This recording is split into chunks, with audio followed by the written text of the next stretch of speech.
Bonsoir, bienvenue dans votre émission Parlons-en. Vous êtes de plus en plus nombreux à nous suivre et je tenais à vous remercier. Nous traiterons de plusieurs sujets aujourd'hui, l'Afghanistan, l'Algérie, Arnaud Montebourg et le Covid. Pour m'accompagner sur cette émission, Karim Alouache. Bonsoir Karim. Bonsoir. Je rappelle que vous êtes économiste, banquier d'affaires et directeur de Moyen-Orient et Afrique. C'est ça. Rudy Kazi, vous êtes président de l'Association des élus de France et vice-président du CEBIF. Alors CEBIF, vous pouvez nous préciser ? Alors déjà vice-président plutôt de l'Association des élus de France. Dans ce sens-là, c'est mieux. Je ne veux pas me chauffer avec Driss et Tazaoui, n'est-ce pas? Donc vice-président effectivement de l'Association des élus de France et vice-président du collectif des élus binationaux donc de France, qui est donc un collectif qui réunit des élus, comme il se le dit, donc binationaux, avec une vocation de créer des ponts entre la France, voilà, une sorte de représentation de la France dans ces pays et des collaborations telles que la coopération décentralisée, etc. avec ces pays. Très bien. Nous avons aussi autour de la table Faisal Bouanan, qui est directeur de MyVox TV et qui remplace à pied levé Mariam, qui a un empêchement. Nous la saluons évidemment et nous espérons qu'elle sera sur le plateau la semaine prochaine. Merci. Oui, j'ai une grosse pensée pour Mariam qui devait être là avec nous, qui a eu un petit souci et je veux qu'elle sache qu'on pense à elle. Très bien. Mariam, le message est lancé. On va commencer par le premier sujet qui est l'Afghanistan, les talibans à Kaboul, qui est responsable de ce fiasco. Nous allons voir une petite vidéo pour commencer.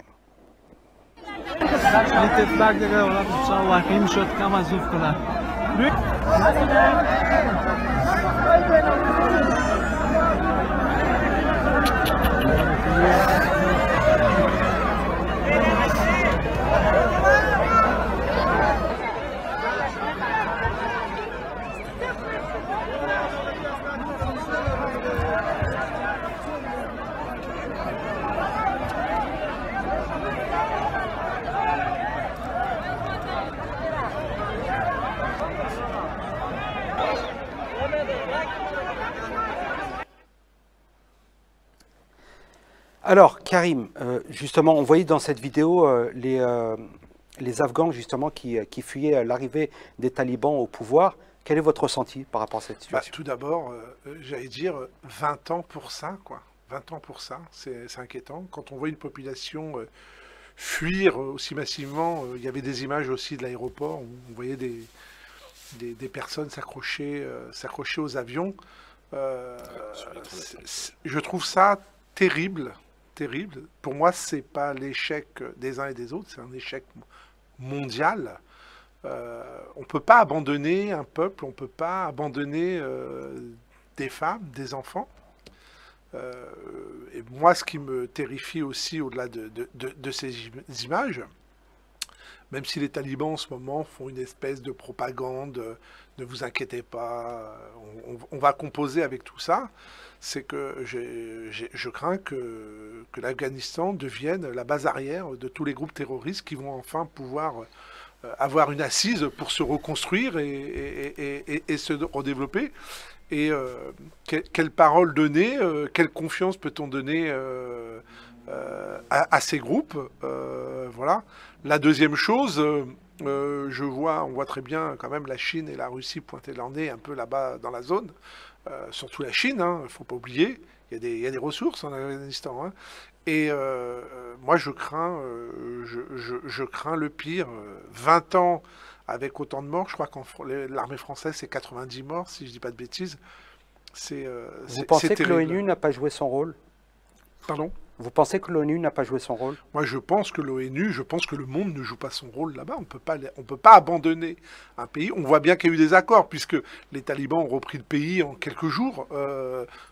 Mais ces images, quand même, sont inquiétantes. D'autant plus que les jeunes Afghans et Afghanes n'ont pas connu les talibans.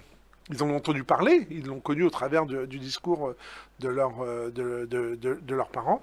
Je pense aussi à tous ceux qui ont, je ne dirais pas collaboré, mais qui ont travaillé avec la France, avec les Américains, avec tous les pays qui étaient présents et qui aujourd'hui se retrouvent un peu, se retrouvent en danger de mort.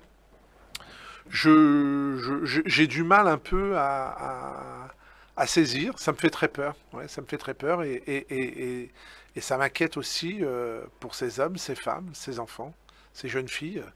On sait quand même qu'il y a des choses terribles qui ont été commises là-bas. Et quand on voit certains visages réapparaître qui avaient été à l'époque emprisonnés à Guantanamo et autres, et qui sont aujourd'hui assis, voilà. La réalité du monde, c'est de dire est-ce qu'on doit négocier, discuter avec ces personnes. Et quel exemple pour les autres groupes derrière? Moi, je pense à Daesh, je pense à Al-Qaïda, je pense aussi au GIA en Algérie. Voilà, c'est un tout en fait. Je suis inquiet. Très bien. Rudy Kazi, qui est responsable de ce fiasco selon vous? Je pense quand même en première ligne, les Américains sont responsables. Ça a été leur projet, de prendre autant de place en Afghanistan, de placer effectivement à l'époque, d'écarter les talibans. Alors effectivement, il y avait le foyer terroriste d'Al-Qaïda, des talibans qui... Pourtant, avant que Al-Qaïda ne soit formé, les talibans étaient déjà là et ils ne posaient pas de problème jusqu'aux attentats de 2001 où ces cellules d'Al-Qaïda... D'ailleurs, à ce propos, le président américain a pris la parole et expliqué que leur présence en Afghanistan n'était là que pour assurer la sécurité sur le sol américain. Oui, alors après... Voilà, on peut. C'est pas pareil, pour restaurer la démocratie. Oui, alors bon, le président des États-Unis se prévaut d'être soi-disant le président du monde libre. Il y a une narration comme ça qui est portée et auquel les Américains n'y croient qu'eux-mêmes en réalité. Alors que au niveau de la face du monde, au niveau de la géopolitique locale, on sait toujours qu'il y a des intérêts qui sont des réelles motivations. Et en l'occurrence, c'est vrai que maintenant, pourquoi placer un gouvernement de transition comme c'était le cas effectivement en Afghanistan? Transition pendant 20 ans quand même. Voilà, une transition de 20 ans et pour au final laisser le pays dans cet état. Donc c'est ça qui est un peu incompréhensible en fait. Quel a été l'intérêt pour les Américains de pouvoir mener cette guerre?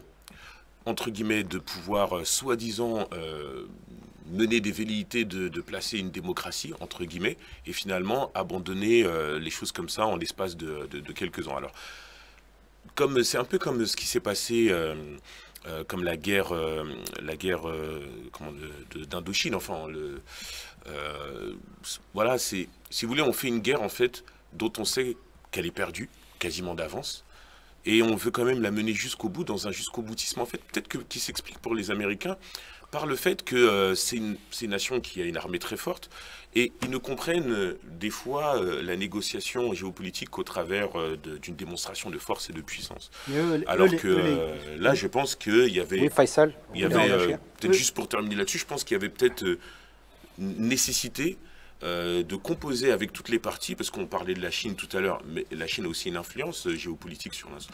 Peut-être que de fuir le pays totalement, et en plus de mener aussi les négociations, d'être ceux qui avaient la tête, entre guillemets, du projet, ils auraient dû, en fait, ouvrir un peu les vannes et travailler avec différentes parties prenantes. Je pense qu'on aurait évité ce fiasco. Par ailleurs, la France, je pense qu'elle a eu raison de quitter ce bric-à-brac extraordinaire assez tôt. Faisal, vous vouliez réagir? Non, c'est juste pour dire que et eux, les Américains, enfin les États-Unis, ils ont l'avantage de jamais avoir de guerre sur leur sol. Donc ça se passe dans les quatre coins de la planète, eux, ils sont toujours loin. Sauf en 2001. Que le terrorisme... Sauf 2001. D'ailleurs, une vraie guerre. Le président de l'époque a dit « nous sommes en guerre ». On a été attaqué... Manuel Valls aussi l'avait dit. Non, mais il y a quelque chose qui est quand même notable. Et, bien sûr que les Américains ont une responsabilité, mais moi je considère quand même qu'il y a une responsabilité mondiale, ou moins européenne, parce que c'est toujours un peu facile de renvoyer la balle aux Américains. C'est qu'on n'a jamais préparé l'après. Et il y a des raisons à ça. Je veux dire, peut-être qu'on n'avait pas forcément envie que l'Afghanistan... Je vous rappelle quand même que l'Afghanistan dispose d'une richesse qui est le lithium. Le lithium qui permet quand même... Pour les batteries. Bah oui, c'est essentiel. Mais l'après, ils l'ont préparé nulle part. Pour les smartphones. C'est le coltan, en fait. Voilà. Et puis moi, le lithium, c'est le coltan. Mais c'est avec le coltan qu'on fait le lithium. Mais moi, je crois quand même que... on retrouve des conflits, des rapports de force indirects entre toujours les mêmes puissances sur un autre terrain. C'est comme si on se prenait un terrain de jeu Si on regarde l'Afghanistan, il y avait l'URSS, après les Américains. Maintenant, on voit arriver les Chinois, parce qu'eux, ils ont déjà négocié. Hein. Et même la Russie qui a dit, nous, on a des garanties, aucun Russe ne sera touché ou attaqué. Ils disent que les Chinois, c'est pour préserver le chemin. La alors, route de la marche. La nouvelle route de la La soie. nouvelle route de la soie. Mais à aucun moment, on parle des Afghans ou des Afghanes. À aucun moment. Oui. Bah, j'allais en venir, moi, parce que C'est ça le drame. aujourd'hui, j'étais dans une association qui s'appelle Abaja et qui donne des cours à des réfugiés.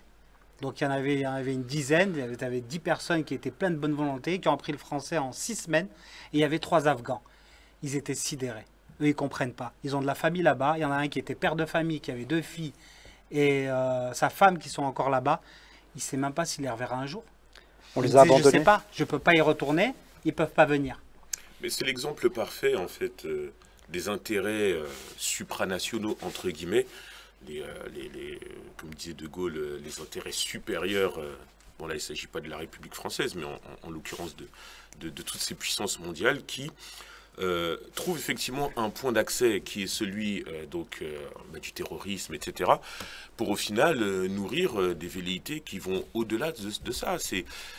Voilà, c'est une espèce de chauvinisme politico-national et politico-économique qui fait qu'on en arrive à ces drames-là. Alors, on parlait de l'ONU tout à l'heure, mais l'ONU pèse en quoi là-dedans? À partir du moment où c'est les Américains qui ont mené ces opérations, combien de fois est-ce que les Américains sont allés sur des théâtres de guerre, sont partis déclarer la guerre? Quand ils sont allés en Irak, l'ONU était contre, alors que ils ont quand même laissé les Américains faire ce qu'ils ont voulu faire.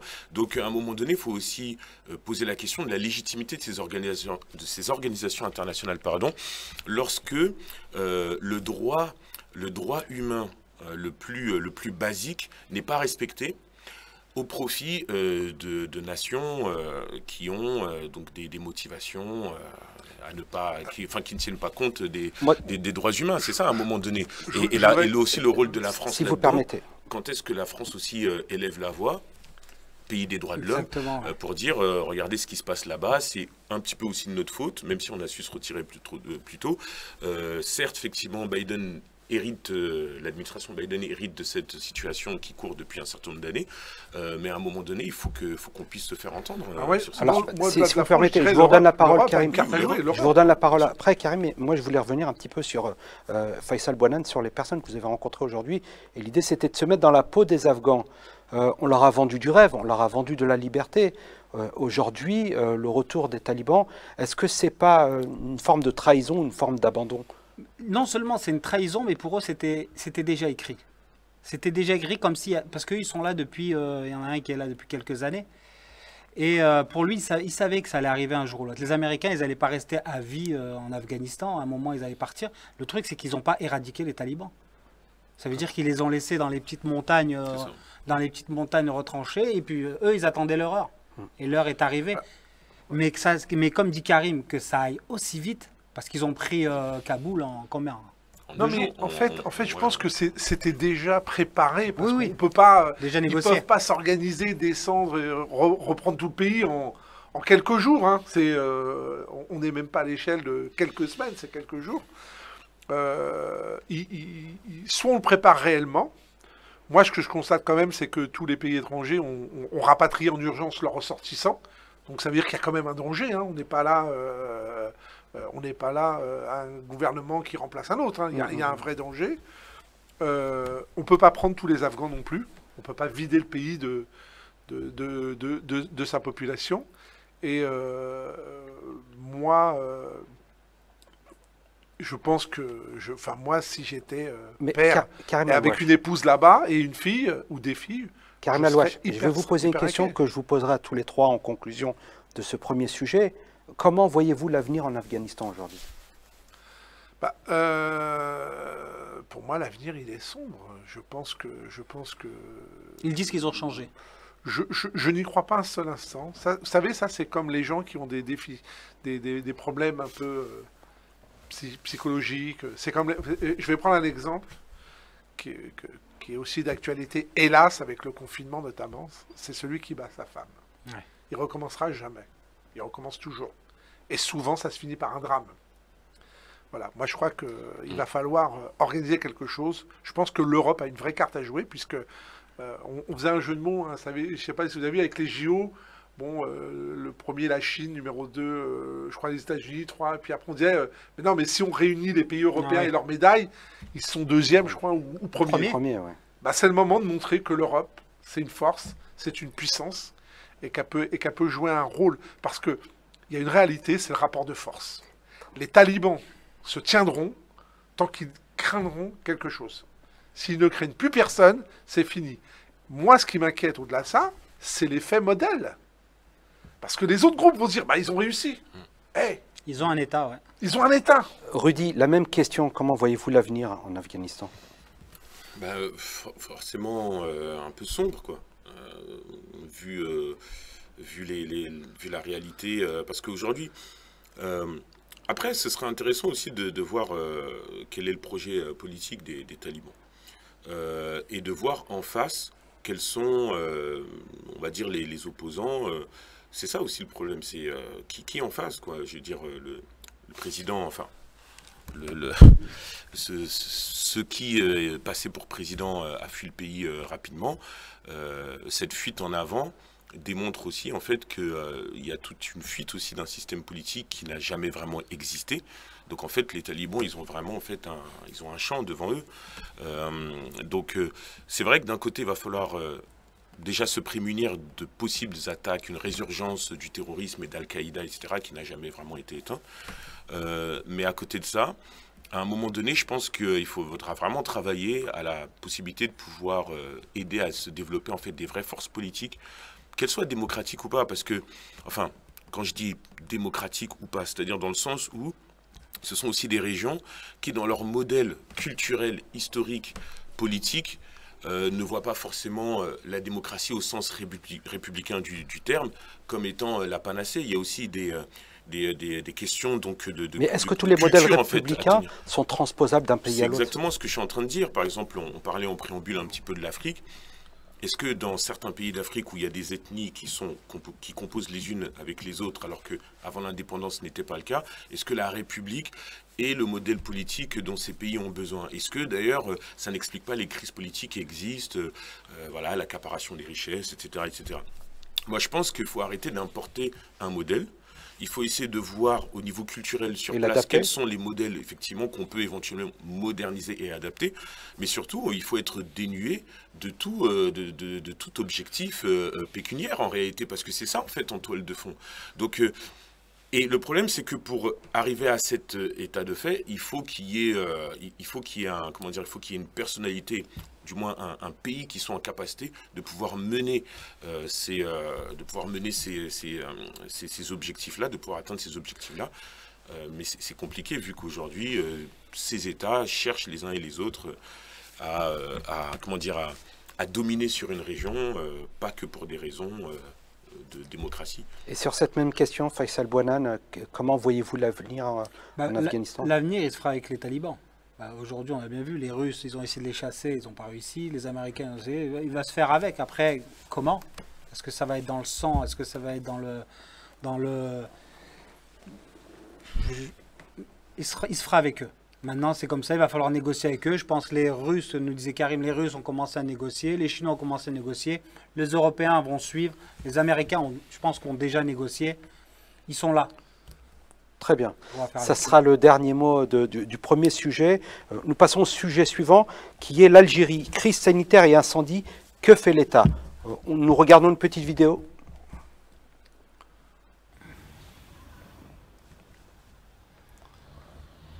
C'est quelle ville, ça?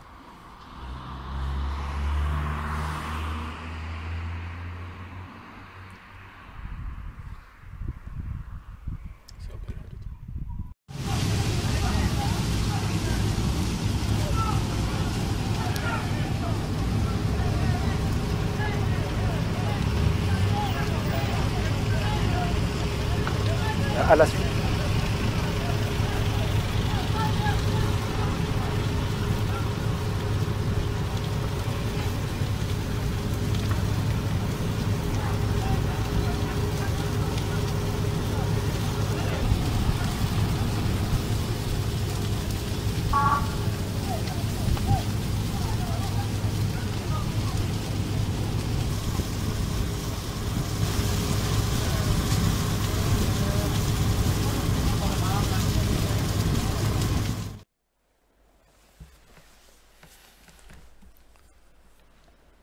Alors, on a pu voir justement cette vidéo de ces incendies qui brûlent toutes ces montagnes.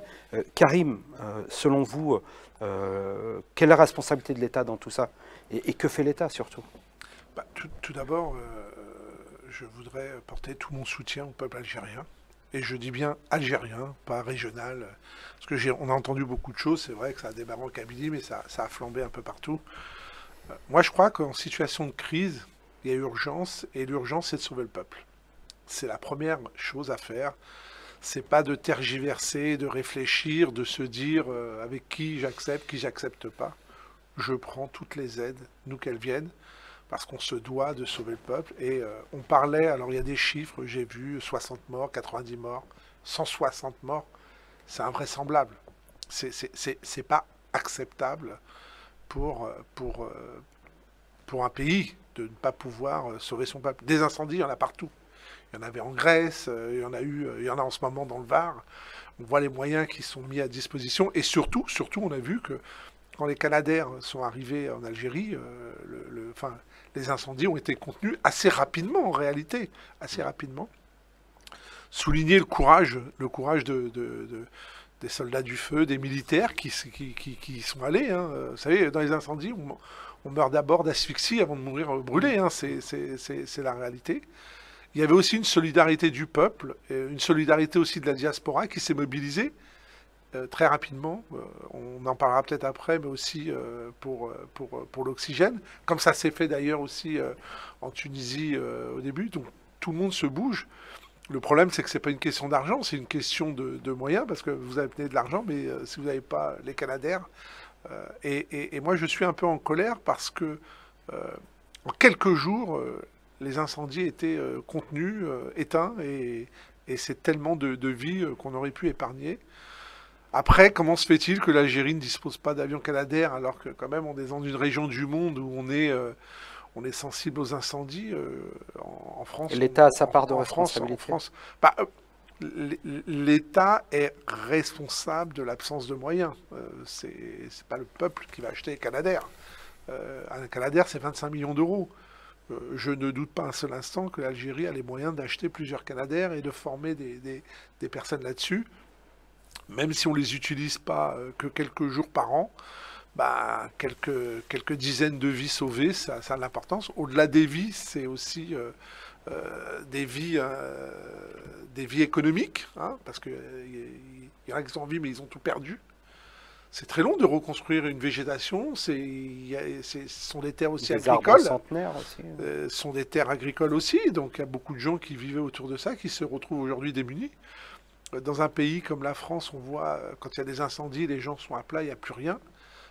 Là, les gens n'ont plus rien. Il n'y a pas forcément de système d'assurance qui va rembourser. Même si le président a fait un geste, Tebboune, en disant qu'il allait donner l'équivalent de 7 000 euros. Vous ne reconstruisez pas en Algérie une maison avec 7 000 euros. Hein, et puis une vie n'a pas de prix. Ce que j'espère, c'est que ça n'arrivera plus jamais.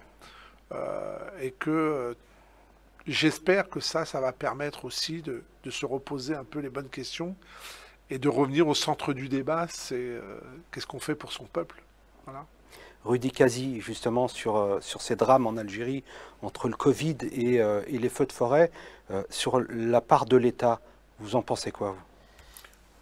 Franchement, ça me paraîtrait assez fou en fait de déculpabiliser l'État algérien dans cette situation, sachant qu'on dit que gouverner c'est prévoir. Dans cette situation, que ce soit par rapport à la crise sanitaire, quoique par rapport à la crise sanitaire, il y avait déjà, je crois que l'Algérie était le premier à avoir commandé massivement des vaccins au début de l'année, ou c'était la Tunisie, je ne sais plus, l'un des deux. Mais il y a eu, sur le Covid-19, on va dire, sur le vaccin, peut-être un petit peu plus d'anticipation que sur les feux. Alors que, bon, les feux, pas de Canadair quand même pour une aussi grande nation, avec quand même une exposition effectivement à des fortes chaleurs. Même si on pense que les feux sont d'origine criminelle. Voilà, 50 feux qui ont démarré en même temps sur, je crois, 70 feux. tout ça, ça pose quand même question, effectivement. Voilà, comment est-ce que autant de feux peuvent s'allumer en même temps? Bon, a priori, il y aurait une enquête là-dessus, on attend de voir ce que ça va donner. Mais oui, c'est vraiment étonnant. Alors, comme pour beaucoup de pays, beaucoup d'autres situations, parce que il y a beaucoup de feux aussi dans d'autres pays, en fait, Grèce, Méditerranée, en Grèce, en Crète, au Maroc. Donc, quelque part, moi, la responsabilité de l'État, c'est facile de dire responsabilité de l'État. Moi, je pense qu'il faut même responsabiliser les élites, entre guillemets. Parce que lorsqu'on parle de responsabilité de l'État, pourquoi est-ce que du coup l'État est responsable? L'État est responsable du point de vue de la loi. Voilà. Mais si l'État ne joue pas son rôle de responsable, ça veut dire que les moyens qui auraient dû être mis n'ont pas été mis là, ils ont été mis ailleurs. Alors moi j'avais une question, si vous permettez, Rudy. Où on met les moyens. Rudy, par rapport à l'Afrique, et je pense au panafricanisme, est-ce qu'à un moment l'Afrique ne doit pas prendre ses responsabilités et créer une organisation justement d'entraide et de sauvetage africaine qui justement permettrait de pouvoir intervenir sur tout le continent? Mais le problème, c'est que c'est censé déjà exister. L'Union africaine est censée déjà porter assistance aux pays membres de... le problème, c'est que sur plein d'autres domaines, comme celui des migrations, etc., il y a des accords entre pays, mais encore une fois, les moyens qui doivent être mis en œuvre pour pouvoir pallier à ces situations n'existent pas. Et puis après, quand il y a des drames, on se renvoie la balle. Donc moi, je pense que par rapport à l'Afrique de façon spécifique, je pense que... et ça ne fait pas forcément défaut à l'Algérie, c'est quelque part, en fait, l'élitisme, en fait. L'élitisme auquel, en fait, beaucoup de pays, malheureusement, s'accordent, en fait, à mener, prive les habitants des moyens qui seraient normalement à mettre en place, en fait, pour les protéger, que ce soit d'un point de vue économique, que ce soit d'un point de vue sécurité, etc. etc. Certes, effectivement, l'Algérie est un pays qui ressort d'une crise politique qui est encore toute récente, donc ça peut aussi plus ou moins s'expliquer par cela, mais cette crise politique a mis aussi quand même en exergue une élite qui a pu s'accaparer en fait tous les pouvoirs, et c'est ce qui explique pour moi les réalités pour lesquelles effectivement le pays n'est pas protégé contre les feux. C'est un mal africain, mais c'est pas qu'un mal africain, c'est aussi un mal européen, voire occidental. À en voir les différentes manifestations qu'on a pu avoir sur les différentes années, que ce soit les Gilets jaunes, etc. On a comparé fut un temps les Gilets jaunes au mouvement du Irak en Algérie, parce qu'il y a des revendications de personnes qui aspirent à reprendre la main sur leur avenir, en fait.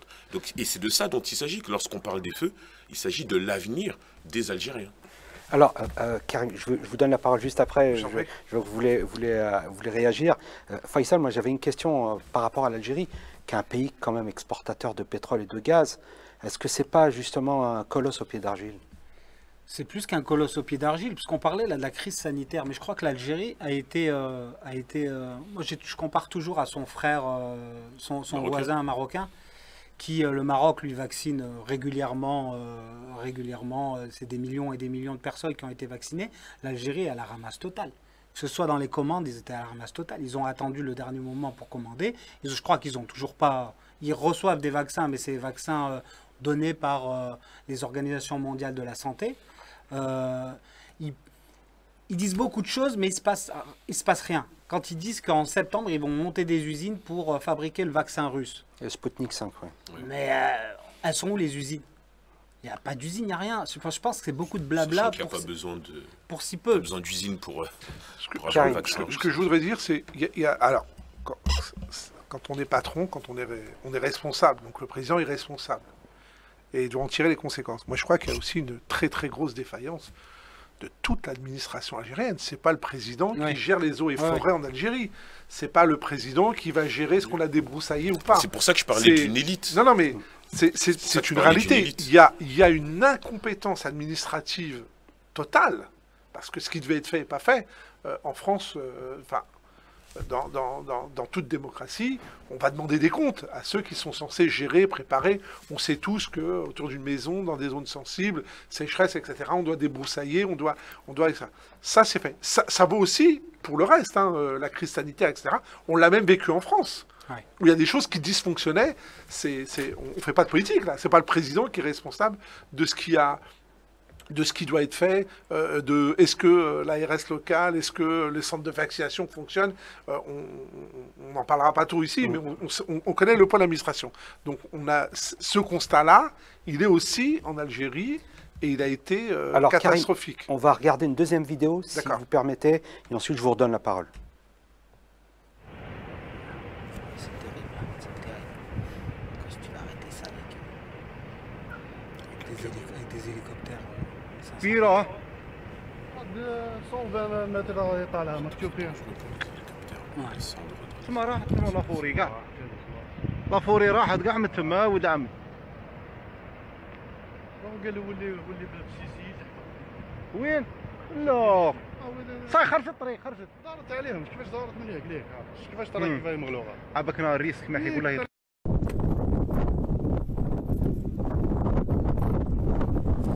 Vision de désolation.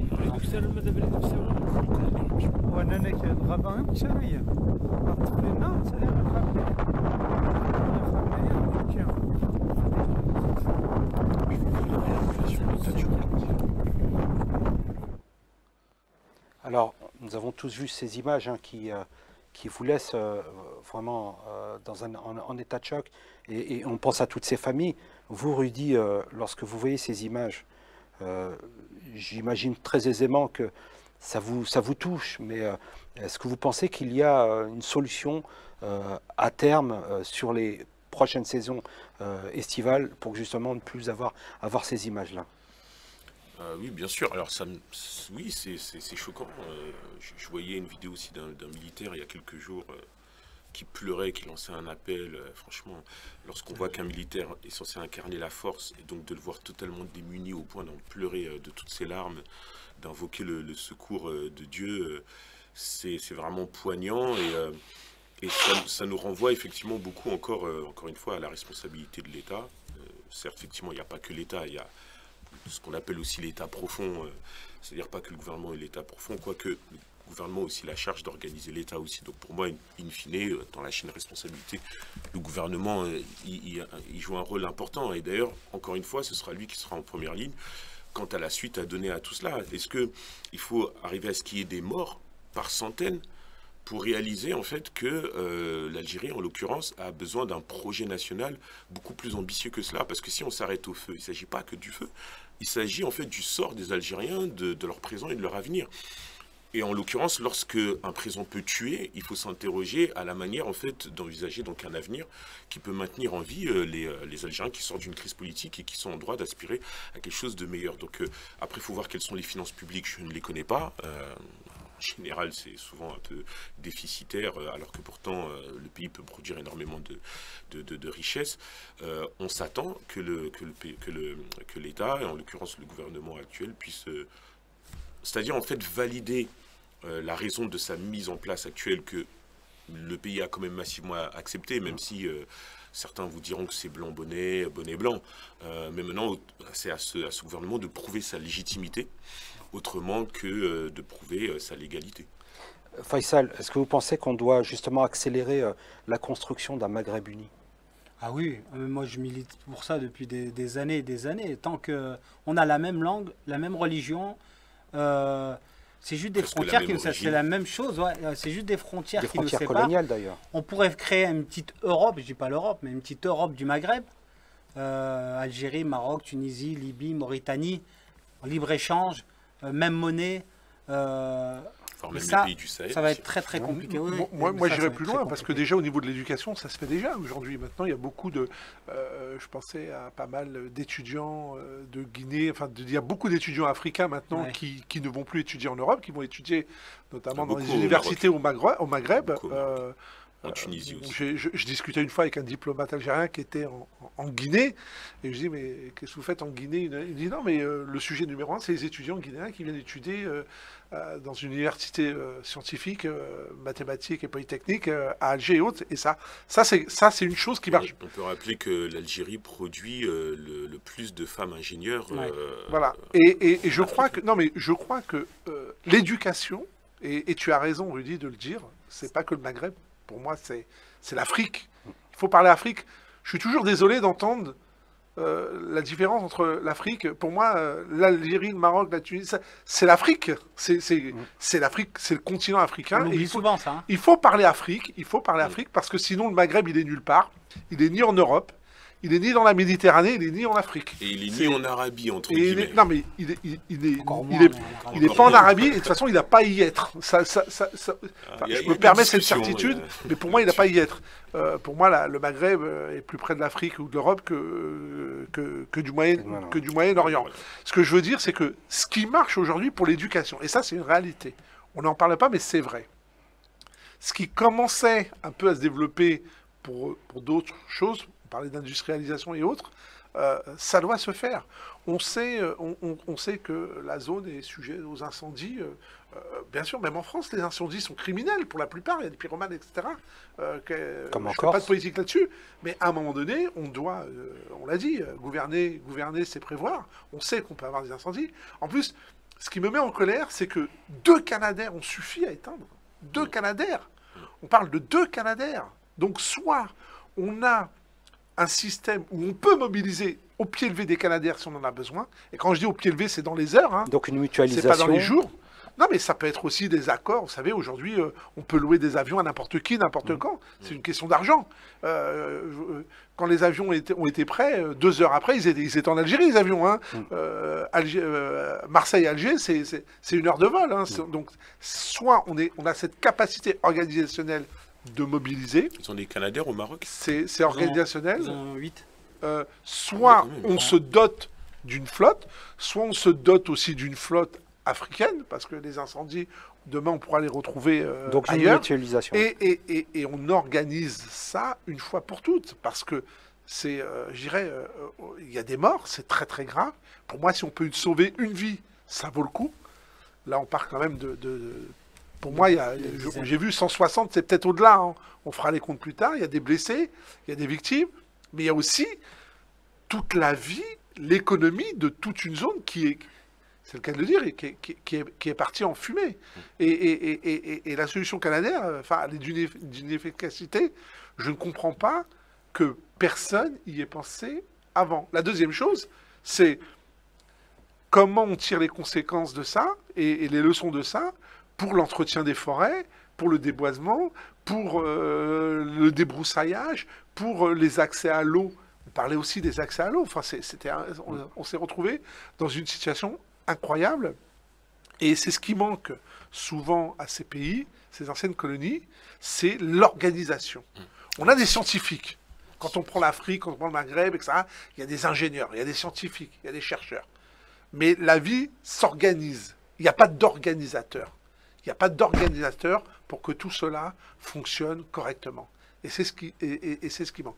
J'espère en tout cas que leçon sera tirée de tout ça, qu'on ne reverra plus ces images. Moi, je veux saluer ces militaires. Enfin, les gars ont fait preuve de courage. Hein. Ils sont montés au feu avec des pelles, des pelles. Le peuple. Il y en a même qui ont laissé leur vie. Hein. La solidarité de la diaspora. Ouais. Quelle qu'elle soit, hein, et je tiens à le souligner en France, hein. En France, il n'y a pas de discussion, c'est l'Algérie, c'est le Maroc, on s'en fiche. Tout le monde a été solidaire, c'est pas facile à organiser, et j'espère qu'on ne reverra plus ces images, et que l'Afrique, et je dis bien l'Afrique, va passer de la volonté à la réalisation, en fait. On va conclure avec cet espoir, justement, pour l'Algérie et pour l'Afrique tout entière. Et on passe au 3e sujet, qui est Arnaud Montebourg, candidat en 2022. A-t-il une chance? On a une vidéo. Je sais. Que voulez-vous faire ou incarner concrètement? Les Français qui vous redécouvrent dans les médias, qui vous écoutent à la radio, qui vous voient à la télévision, vous leur dites quoi? Vous allez vous présenter, vous allez accompagner un projet, vous avez dit je veux peser. Ça veut dire quoi je veux peser? Essayons d'être encore plus clairs, s'il vous plaît. Moi, je pense qu'il faut une candidature unique à gauche. Je pense que cette candidature unique doit être sur les orientations que je défends, c'est-à-dire construire et prendre en quelque sorte en main les besoins des aspirations majoritaires de ce pays, des classes moyennes et des classes populaires. Ça, on l'a compris. Attendez, il y a une certaine complexité, car le pays est quand même sur les questions régaliennes plutôt à droite, sécurité, terrorisme, migration, et sur les questions économiques et sociales, travail, emploi, protection sociale, plutôt de gauche. Mais la droite est trop libérale pour parler au versant économique et social, et la gauche donne l'impression d'être trop laxiste, alors qu'à mon avis, elle ne l'est pas tant que ça, sur les questions, pour être crédible sur les questions régaliennes. Donc il faudra en quelque sorte une politique mixte, c'est celle que j'appelle de mes voeux, pour le bloc populaire. Ce qui d'ailleurs nous différencie d'un peu de Jean-Luc Mélenchon. Ça me permet de répondre à votre très juste question. Mais alors, du coup, ça ne veut pas dire qu'il... Alors Karim. Merci d'avoir coupé. Alors Karim, Arnaud Montebourg, candidat en 2022, a-t-il une chance? Moi, j'ai envie de dire que sa candidature est la bienvenue. Moi, ça me plaît qu'il se présente. J'espère que ce sera possible. Je le connais un petit peu, donc c'est pas quelqu'un qui fait semblant. S'il y va, c'est que d'abord il a les moyens d'y aller et qu'il a l'envie. Je trouve que c'est courageux il a raison quand il dit qu'il faut une candidature globale de gauche, il ne faut pas des morceaux, etc. On est toujours en France dans ce débat. La sécurité, c'est le sujet de la droite. Le social, c'est le sujet de la gauche. Je crois que les Français aujourd'hui, et les régionales l'ont montré, ils n'ont que faire maintenant de la droite, de la gauche. C'est quelqu'un qui s'occupe des problèmes, et des problèmes des Français de manière générale. C'est une affaire de programme. Sans être, je dirais, dans l'extrême et de vendre du rêve. Voilà, on ne peut pas dire aux gens que demain, tout le monde aura une rente à vie et tout le monde vivra... Voilà. Il est crédible pour 2022, Arnaud Montebourg? Écoute, moi, je pense que c'est quelqu'un qui ressemble beaucoup d'abord... il est de gauche, mais il est aussi... il a un côté quand même... C'est un entrepreneur, c'est un entrepreneur. Libéral. Il a été ministre de l'économie. Mais surtout, il incarne quelque chose que personne n'incarne en France. C'est le patriotisme. C'est le patriotisme. À ne pas confondre avec le nationalisme. Économique. C'est le patriotisme. Et ça, c'est important. Si vous parlez à un Américain, le patriotisme, ça leur parle. C'est-à-dire qu'on est tous d'abord Américains, avant le reste. Il avait perdu la partie face à Continental, justement, qui voulait supprimer des emplois à l'époque où il travaillait pour le redressement économique. Je crois qu'il y a des choses qui se sont passées aussi. On a oublié qu'on est encore dans la crise sanitaire. La crise sanitaire a mis en avant quand même de grosses défaillances. Et une grosse dépendance, notamment de la Chine, hein, on l'a tous vu, on ne pouvait plus rien faire. D'ailleurs, aujourd'hui, il y a des matériaux qui nous manquent parce qu'on ne produit pas, etc. Moi, je l'ai beaucoup suivi dans le Made in France et dans le fait de dire... alors lui, il parle de colocalisation, c'est-à-dire qu'il y a la délocalisation, donc on produit ailleurs et puis on dépend d'eux. Le banquier d'affaires que vous êtes, ça vous parle. Et puis parfois, il n'y a pas la qualité. Je vous rappelle que les grandes marques françaises sont revenus de la Chine. Hein. Ils reproduisent en France parce que les gens sont prêts à payer plus cher le luxe. Pour la qualité. Il n'y a pas que le luxe. Moi, je me souviens d'une marque française de ski qui a refabriqué des skis en Savoie. On était numéro 1 au monde. Rossignol. Hein voilà, Rossignol. Et qui a dit, je ne peux plus fabriquer n'importe quoi. Et les gens sont prêts. Sont prêts. Ça. La deuxième chose, c'est la dépendance industrielle. On s'est retrouvé dans une situation, on dit on n'en a pas, on peut pas, on aurait peut-être dû le dire, hein, peut-être que le gouvernement aurait dû dire la vérité. Je repense à l'affaire des masques, qui me met en colère sur comment ça a été tourné, parce que voir un médecin dire le masque ça sert à rien. Ou une porte-parole qui dit qu'elle n'a pas été formée à porter le masque. Qui en rigole. Cette image de la porte-parole qui rigole et qui dit je ne sais même pas comment on met le masque, c'est quelque chose qui me touche profondément. Et qui me traumatise à chaque fois que je vois cette scène. À chaque fois que je vois cette scène, parce que si j'avais eu à l'époque le masque, je n'aurais pas vécu... On abordera le sujet du Covid en quatrième partie. Non, mais c'est important. Et on s'est rendu compte que... revenons sur un non seulement on n'a pas, mais en plus on peut pas produire. Moi, je suis très heureux qu'il y ait quelqu'un qui sorte... Je parle de la personnalité, hein, attention. Hein. Les appareils, les partis, tous les Français en ont ras-le-bol.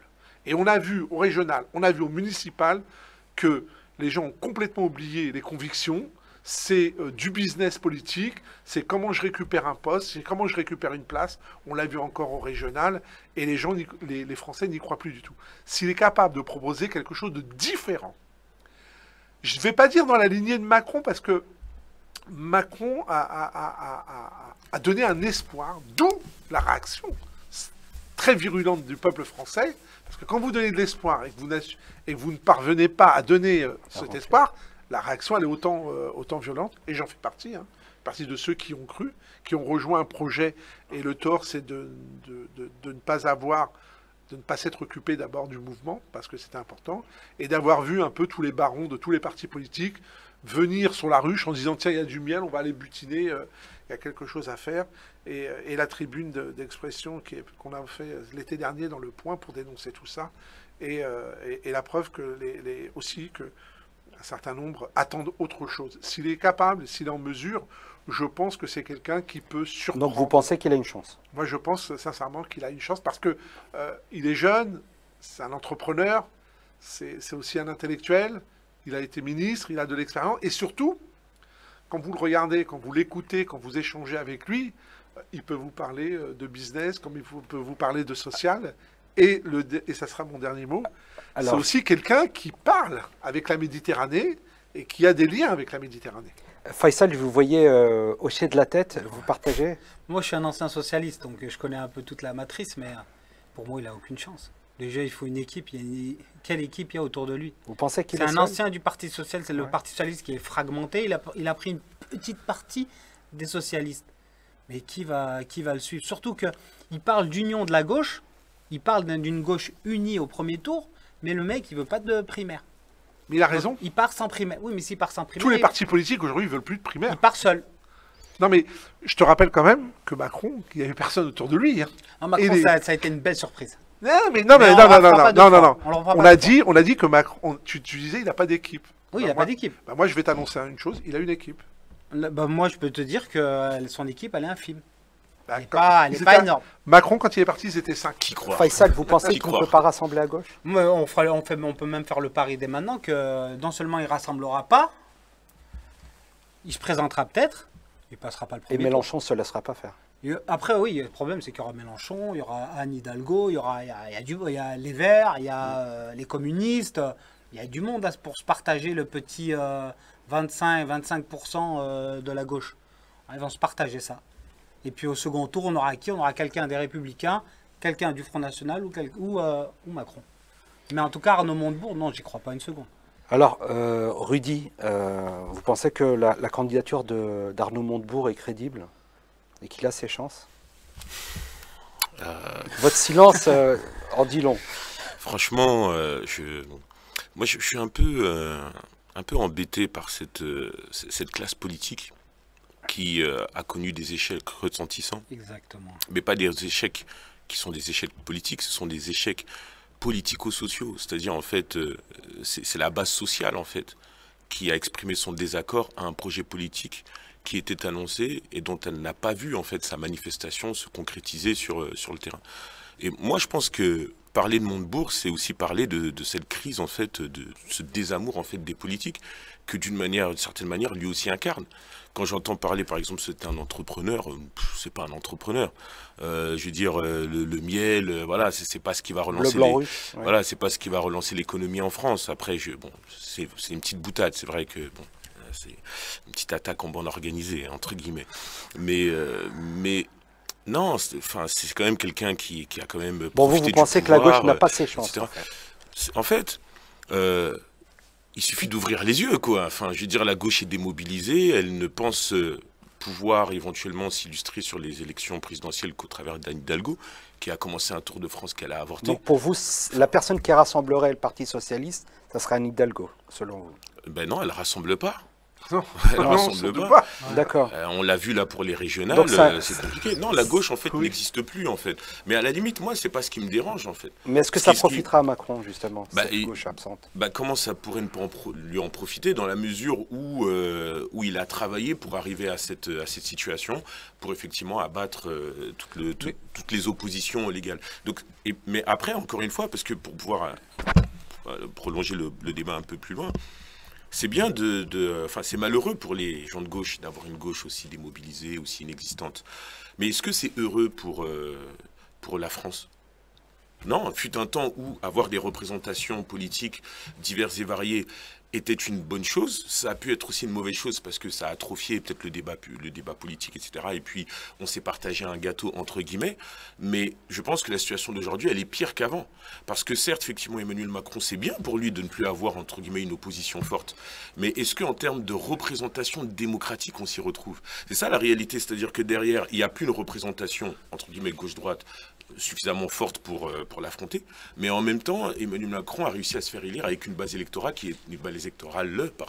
qui est très faible. Donc finalement, où est la force en fait montante dans le pays? Moi je pense qu'elle se trouve au niveau du peuple, mais le peuple n'a plus de relais politique. Donc du coup on va assister, l'ensauvagement de la société procède aussi de cette réalité-là. Donc quelque part, abattre les cloisons de la politique politicienne en France a eu des bons aspects, mais je pense que les conséquences derrière, elles sont beaucoup plus néfastes. D'autant plus que Emmanuel Macron n'arrive plus forcément à convaincre le peuple. On voit les enquêtes d'opinion autour des sondages sur sa popularité qui est très très très en baisse. Là, les élections présidentielles pour Emmanuel Macron vont se jouer effectivement au niveau de sa popularité, des mesures, etc., la sortie du Covid-19, etc. Ça va se jouer sur la fin de la crise sanitaire. Maintenant, c'est ce que je dis. C'est très juste ce que disait Rudy. D'ailleurs, on retrouve ça aussi dans le syndicalisme. Les Gilets jaunes qui ne voulaient pas des syndicats. Les syndicats aujourd'hui ne représentent... on se demande de nombreux syndicats... Parce qu'ils ont un représentant et ils le descendent juste après. Donc, ils n'ont pas besoin de... Non, mais je crois qu'aujourd'hui, on se rend compte d'une chose, c'est que ceux qui sont censés représenter le peuple, que ce soit les classes politiques ou les syndicats, ne les représentent plus. Donc, soit il y a un candidat qui a cette capacité à proposer autre chose avec de nouvelles personnes, parce que on sait tous, si c'est la droite, c'est tous la baronnie de droite qui va se retrouver dans tous les ministères, et en gros, c'est du copier-coller de ce que l'autre faisait.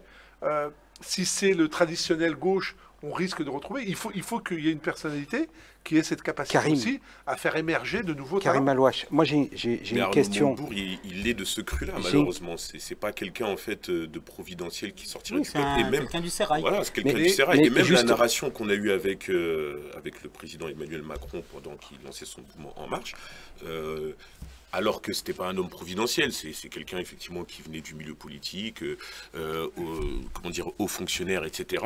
Finalement, Arnaud de Montebourg, ça a à peu près pareil, mais lui, il n'aura même pas la capacité de faire ce qu'Emmanuel Macron a fait, comme tu disais à l'instant, de pouvoir s'imposer comme étant quelqu'un qui emmène un nouveau souffle, quoi. Ce qui a peut-être marché pour le président pendant sa première année de mandature. Moi, je vais vous poser une question concernant le parcours d'Arnaud Montebourg. Et comme vous le savez, il y a 10 ans, lorsqu'il y a eu la primaire de la gauche, Arnaud Montebourg est arrivé 3e, derrière Martine Aubry et François Hollande. Il fait le choix de François Hollande, qui devient par la suite président, et qui désigne Manuel Valls comme Premier ministre après Jean-Marc Ayrault, plutôt que de choisir Arnaud Montebourg. Déjà, est-ce que ce n'est pas une forme de trahison? Et je vais aller au bout de mon propos. Et par la suite, Manuel Valls, lorsqu'il forme son 2e gouvernement, sort Arnaud Montebourg et Benoît Hamon.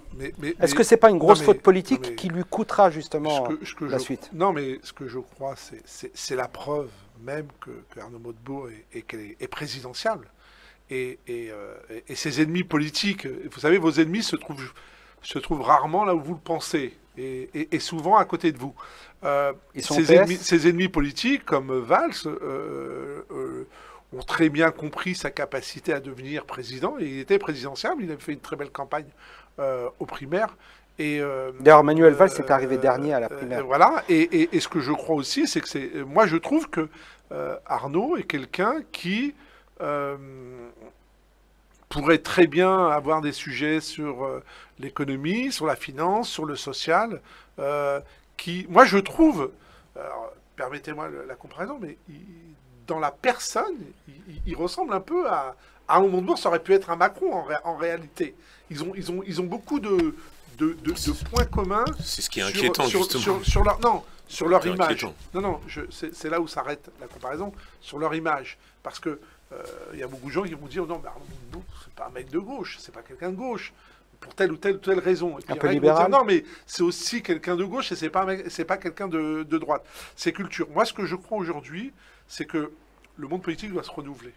Le gauche-droite, je suis désolé.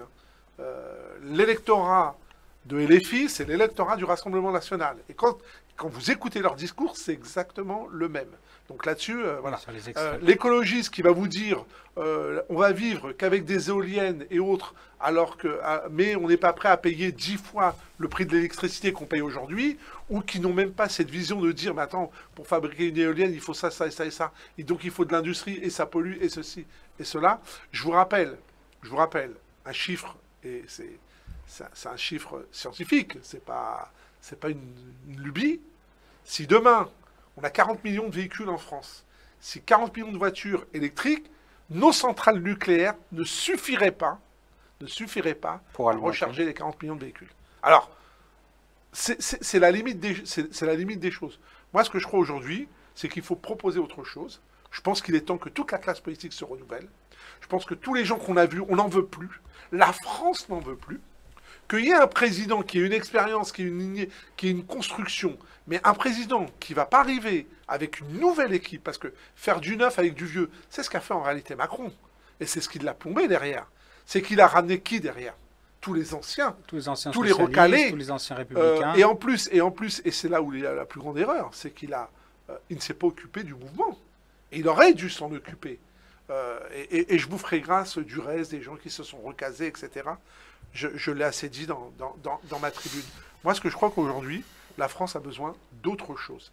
Et l'autre chose, c'est pas Xavier Ça Bertrand. peut être Arnaud Montebourg. C'est encore moi. Moi, j'y crois. En tout cas, je suis heureux. Tu te contredis un petit peu quand même. Ouais. Parce que Je lorsque suis- tu dis je- qu'effectivement la Faisal. France a besoin d'un Je suis- nouveau, je suis- d'une je nouvelle suis classe heureux de sa politique, candidature. etc., bah, finalement, tu nous poses Arnaud Montebourg comme étant Non, mais- ce qui est un peu incompréhensible, du coup, puisque effectivement on disait qu'il sortait du sérail, donc c'est pas Arnaud Montebourg, c'est pas le renouvellement. C'est-à-dire en fait quand vous l'entendez parler et qu'il dit voilà que il faut un versant social beaucoup plus fort, etc. Mais c'était ce qu'il était censé incarner.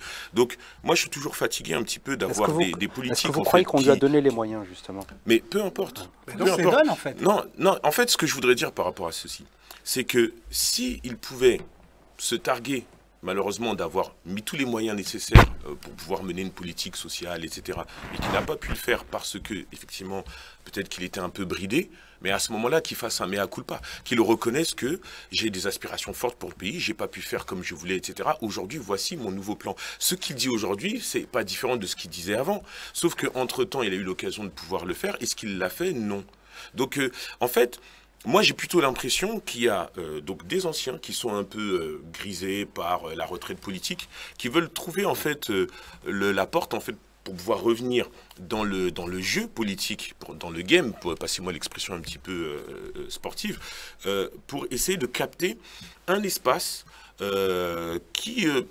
qui serait pas forcément nourri par des grandes ambitions Mais c'est un présidentielles, espace parce que saturé. lui, peut-être qu'il pense qu'il ne peut pas être président, mais peut-être qu'il veut quand même prendre un certain espace pour continuer d'exister sur le plan politique. Et moi, c'est ça qui est, et on le voit, ne serait-ce que par rapport à la portée et à la pesée des propos. Ça transpire pas la force, ça transpire pas la confiance en l'avenir. Il ne vend pas une idée forte de la France. Il a que des éléments de parole qu'on a toujours entendu, une parole qui n'est pas du tout rafraîchie.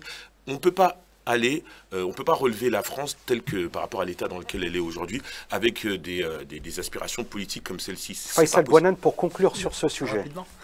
Non, moi je rejoins Rudy. Moi aussi j'ai beaucoup de mal avec les politiques qui sortent du bois une fois qu'il y a une élection. Parce que pendant toutes ces années, on l'a pas vu.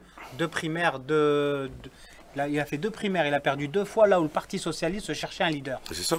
Pourquoi il n'est pas allé au charbon quand les socialistes avaient besoin d'une opposition forte contre Donc Macron? là, pour moi, il est totalement hors jeu et vaut même pas qu'il se présente parce que ça va être lui le Il y a monsieur un 5, problème le de nouveau monsieur crédibilité. 5%. Voilà, c'est ça. C'est encore. même On risqué pour lui, c'est en risqué. restera sur le 5%. L'histoire nous le dira. Je vous remercie. L'histoire est à Après, écrire. on Vous le avez raison, souhaite, hein, s'il Karim. peut faire un bon parcours, tant mieux pour lui. hein. On va Ah, il y passer en a au qui ont 4e sujet. Covid, stop l'hypocrisie. Faut-il rendre la vaccination obligatoire? Nous avons une vidéo à passer. L'organisation, elle n'est pas simple, ça c'est sûr. Mais vous savez, moi je suis scientifique, je suis biologiste de formation. Je suis obligé quand même de dire la vérité scientifique. Tant qu'on a un virus qui circule dans le monde de cette façon et qu'il n'y a pas suffisamment d'immunité collective, il va continuer de circuler. Et en plus, il mute et on peut se retrouver avec de nouveaux variants. On le voit bien aujourd'hui avec le variant Delta, mais n'oublions pas qu'on a eu le variant anglais juste avant. Donc on sait ce qui se passe. malheureusement ou heureusement, j'en sais rien, mais c'est comme ça. La moins mauvaise ou la meilleure, vous prenez le terme que vous voulez, des solutions qu'on a, c'est le vaccin. Donc il n'y a pas à tortiller. Et le bénéfice est immensément supérieur au risque. Il n'y a pas de risque zéro. Bien sûr qu'il peut y avoir des réactions secondaires pour certaines personnes fragiles ou dans certains cas, c'est vrai. Mais si vous prenez le ratio, le rapport entre le bénéfice que ça procure individuellement et collectivement et le risque, il n'y a pas photo. Donc il faut absolument qu'on l'accélère, mais on le dit depuis 6 mois, hein, qu'on accélère la vaccination. On était trop lent au début. Bon, ben maintenant on y est. Alors Karim... On peut avoir son identité, ce monsieur? Oui, c'est Nicolas Mayer-Rossignol. Et justement, ma question, Karim, est-ce que vous partagez l'avis de Nicolas Mayer-Rossignol? Alors, moi je suis... je trouve fou qu'on soit dans un pays où on ait une solution à alors, est-ce que je peux rappeler que vous êtes un rescapé du Covid? Alors moi, je vais vous avez dire, été dans le coma. c'est assez simple. Moi, je suis, malheureusement, je dis bien malheureusement, je fais partie des premiers contaminés, les premiers touchés en mars 2020 par le à la tenue d'un bureau de vote d'ailleurs, du premier tour. Suite aux élections municipales, que je rappelle que, voilà, moi je le redis parce que j'ai envie de le dire, ça a été une folie de maintenir ces élections municipales uniquement pour des intérêts politiques, parce que des gens voulaient se faire réélire. Et je trouve scandaleux que le président du Sénat ait fait un forcing monstrueux et que le président de la République n'ait pas eu le courage de les annuler. Je rappelle quand même que les assesseurs, les élus ont payé un très très lourd tribut en 2020 de la crise du Covid. D'ailleurs, personne ne donne la parole aux victimes du Covid. Alors les morts, ok, ils peuvent pas parler, mais les survivants, personne ne s'y intéresse, personne ne se demande comment on vit ça aujourd'hui. Et le plus scandaleux, je trouve, c'est le gouvernement qui n'a même pas eu un mot pour tous ces élus. Il y a eu beaucoup de morts. Hein. En Seine-Saint-Denis, je crois, c'est 6 élus qui sont décédés quand même, et je ne sais combien qui sont retrouvés dans le coma. Même pas un mot, même pas une parole, même pas une reconnaissance. Alors que c'est quand même victime dans l'exercice de son mandat ou dans l'exercice de l'expression de la démocratie. C'est ce qu'il y a de plus scandaleux aujourd'hui et j'espère qu'il y aura une correction là-dessus. Bien sûr, on a un vaccin et comme l'a dit... Alors, comme faut le rendre obligatoire, comme le disent 99,9% de tous les médecins, de tous les scientifiques, ils vous disent que le rapport bénéfice-risque, il est incommensurable. Karim, je vous repose la question. Est-ce qu'il faut le rendre obligatoire? Oui, il faut le rendre obligatoire parce que c'est la vaccination qui va nous permettre de sortir de cette situation. Je vous rappelle qu'aujourd'hui, plus le virus circule, il va muter. Nos jeunes, il y a 1 an, ils n'étaient pas touchés par le Covid. Vous vous souvenez, les jeunes de les 18-30 ans, ils étaient asymptomatiques. Aujourd'hui, en réa dans le coma, on a des jeunes de 17 ans, de 18 ans, de 19 ans, de 20 ans, de 25 ans. Moi, j'étais dans le coma à 56 ans, j'avais aucun cas de comorbidité. Je n'avais rien. Et ce virus est sournois. Aujourd'hui, on a des jeunes qui sont dans la même situation. Faire croire que ce sont uniquement les diabétiques, les insuffisants cardiaques ou autres qui ont le Covid grave. Aujourd'hui, ce qu'on ne sait pas, c'est pourquoi certains font des formes graves et d'autres n'en font pas. On a un vaccin. Il y a des gens qui n'ont pas accès au vaccin. Et moi, on a beaucoup parlé de l'Afrique avec mes collègues, et on en a parlé avec Rudy. Moi, ce qui me fait peur, je vais vous dire une chose qui m'inquiète, c'est qu'on va finir en Europe, dans les pays occidentaux, on va finir à avoir un taux de vaccination qui va permettre l'immunité collective. Mais quand on va réouvrir nos espaces aériens, quand on va réouvrir nos voyages, est-ce que c'est une responsabilité mondiale? Est-ce que les pays africains ont des vaccins? Quand le virus va arriver en Afrique, vous savez pourquoi aujourd'hui l'Afrique est relativement protégée? Il y a 2 raisons. La première, c'est qu'il y a une limitation extrême de la circulation des personnes. Il y a très peu de flux en ce moment. La deuxième chose, hélas, c'est qu'il y a une forme d'habitude à faire face à des virus qui fait que la population est relativement résistante, et puis la jeunesse du peuple africain. Mais je vous le garantis, quand l'Europe, les États-Unis, l'Australie, les Brésiliens vont arriver en Afrique et que ça va circuler, si les Africains ne sont pas vaccinés, on va avoir une hécatombe. Et moi, je crois qu'aujourd'hui, on est dans une situation où on a une solution, et la solution fait ses preuves, puisqu'aujourd'hui, on ne meurt pas. Quand on est vacciné, on ne meurt pas, et ça vaut le coup. La deuxième chose, c'est que Il y a des gens qui décèdent d'autre chose du Covid parce qu'on ne peut plus les soigner, parce que nos hôpitaux sont encombrés. On n'aura jamais 1 million de lits de réa. Ça n'existera jamais. Et le débat, il n'est pas de dire, toi, t'en as supprimé tant, moi, j'en ai supprimé tant, moi, j'en ai... Le débat, il est de dire comment on évite d'encombrer. Vous avez vu à Tahiti en ce moment, les Covid, ils sont dans des lits dans les couloirs, parce que c'est pas prévu. Vous avez vu les Antilles. Là-dessus, si au moins, on peut arrêter de politiser le débat et de dire aux gens, vaccinez-vous, vaccinez-vous, vaccinez-vous. Si vous ne faites pas pour vous, vous le faites pour les autres. Vous savez, je suis persuadé d'une chose. Si en France, on annonçait à la population qu'on n'a pas de vaccin pour tout le monde voudra aller se faire vacciner. Quand vous faites opérer de l'appendicite, vous prenez un risque. Quand vous avez une anesthésie, vous prenez un risque. Il y a des gens qui meurent tous les ans dans les hôpitaux suite à une anesthésie, même bénigne, même banale. Il y a des gens qui décèdent de médicaments parce qu'ils vont faire une réaction. Mais il y a tellement de gens qu'on peut sauver aujourd'hui. Donc le bénéfice-risque est... Aujourd'hui, il y a des pays qui ont un taux de vaccination suffisamment élevé, ils ont 0 mort en 2021. 0. C'est le cas de l'Islande, 0 mort. Ben, si on peut faire ça, si on peut éviter d'encombrer nos hôpitaux, si enfin ceux qui ont des maladies chroniques, ceux qui ont des besoins de suivi,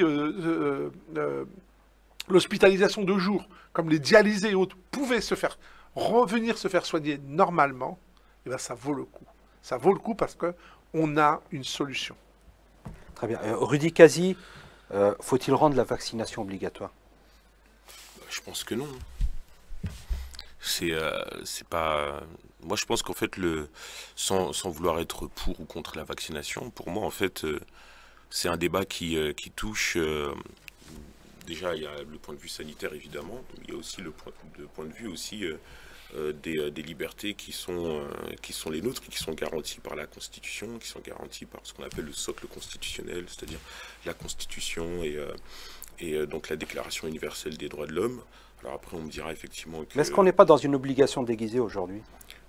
Évidemment, mais si je peux répondre du coup aux deux questions en même temps,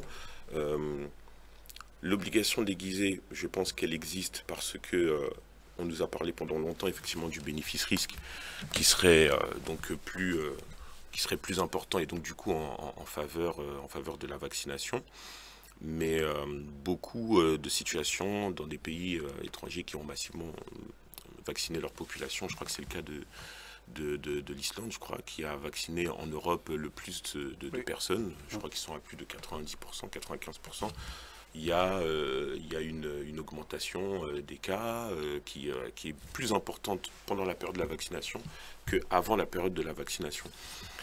Donc, moi, c'est ce qui me fait dire, en fait, que du coup, si effectivement il y a autant de cas, il y a autant de personnes qui peuvent du coup aller en réanimation, etc., alors même que il y a aussi des personnes vaccinées qui, par exemple, on parlait du décès récemment du chanteur Jacob Devarieux qui a été vacciné, même je crois qu'il avait pris une 3e dose, me semble-t-il, qui a quand même connu cette mort douloureuse. Le vaccin, du coup, n'est pas forcément... C'est ça, le leader du groupe Kassav. Le vaccin, du coup, logiquement, n'est pas la panacée pour pouvoir lutter massivement contre le virus. Moi, je pense qu'il y a aussi question aussi de la prise en charge.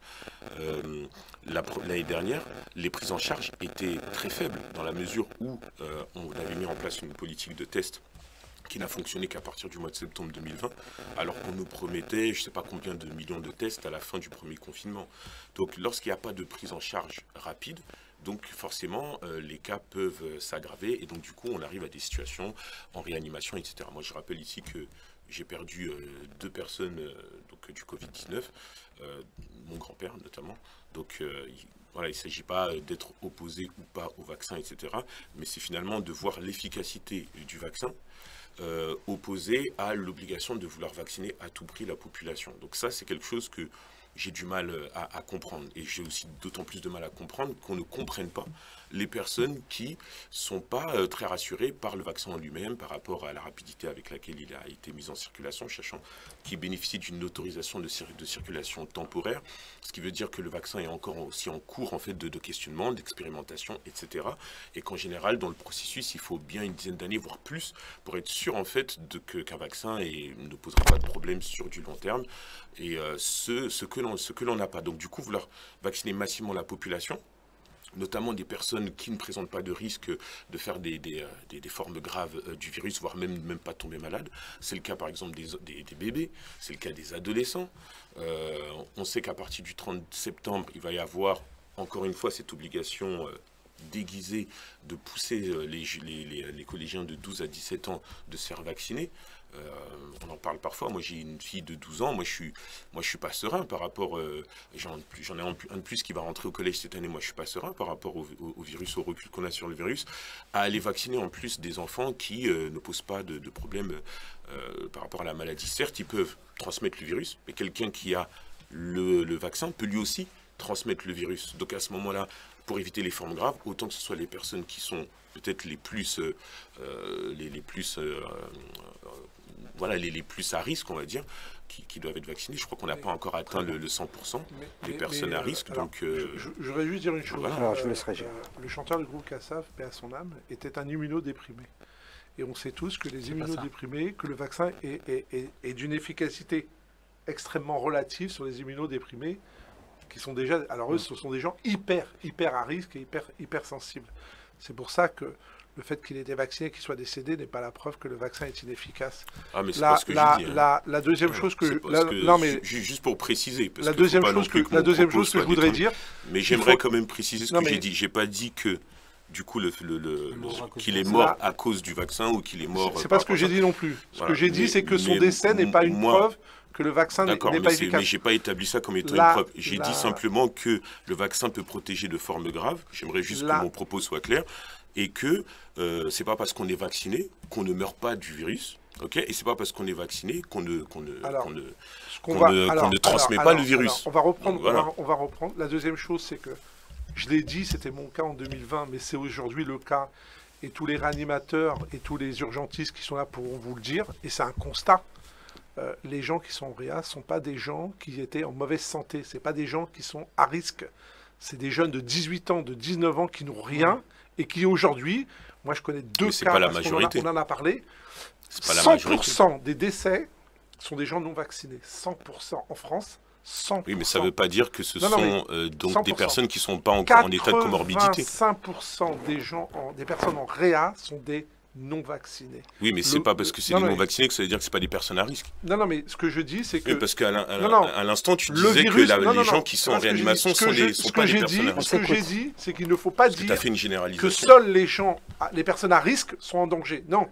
Les gens bien portants sont autant en danger et ça peut tomber sur n'importe qui. Personne ne dit ça. C'est pour ça que l'on recherche... Les personnes à risque sont à risque, c'est bien ce que ça veut dire.